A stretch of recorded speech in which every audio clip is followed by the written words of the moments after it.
మధుమేహాన్ని ఎందుకు నయం చేయలేము? ఈ సంగతి అసలు ఎంతమందికి తెలుసు? ఈ దారుణ రోగంపై నిపుణులు ఏం చెబుతున్నారో తెలిస్తే షాక్ అవుతాం. శరీరంలో ఇన్సులిన్ హార్మోన్ సక్రమంగా పనిచేయక షుగర్ లెవెల్ పెరిగితే మధుమేహం వస్తుందని వైద్య నిపుణులు చెబుతున్నారు.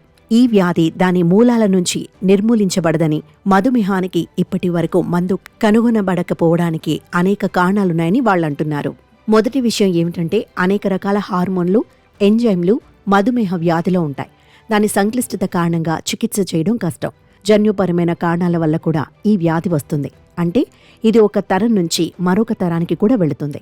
దీనివల్ల కూడా చికిత్స చేయలేమని వివరించారు. శరీరంలో చక్కెర స్థాయి పెరిగిన తర్వాత మందులతో అదుపు చేయవచ్చని, అయితే ఒకసారి మధుమేహం వస్తే ఈ వ్యాధికి కారణమయ్యే ప్యాంక్రియాస్ వంటి వివిధ ఎంజైమ్ల పనితీరును నియంత్రించడం ద్వారా చికిత్స చేయాల్సి ఉంటుందని డాక్టర్లు వివరించారు. దీనివల్ల చికిత్స చాలా కష్టమవుతుందని, దీని కారణంగా మధుమేహానికి సరిగా మందు కనుగొనబడలేదన్నారు. ఐసీఎంఆర్ ప్రకారం భారతదేశంలో 10 కోట్ల మందికి పైగా మధుమేహ రోగులు ఉన్నారు. ప్రతి సంవత్సరం ఈ వ్యాధి రోగుల సంఖ్య పెరుగుతోంది. ఇప్పుడు 30 నుంచి 40 ఏళ్ల లోపు వారు కూడా మధుమేహ బాధితులుగా మారుతున్నారు.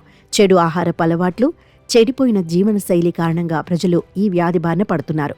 అంటువ్యాధి కానప్పటికీ మధుమేహం వేగంగా వ్యాప్తి చెందుతోంది. మధుమేహంపై పరిశోధన చేయడానికి, దాని చికిత్స నివారణపై పనిచేయడానికి ఐసీఎంఆర్ దేశంలోనే మొట్టమొదటి బయోబ్యాంక్ను చెన్నైలో ప్రారంభించింది. దీని ద్వారా పరిశోధనలు జరుగుతున్నాయి.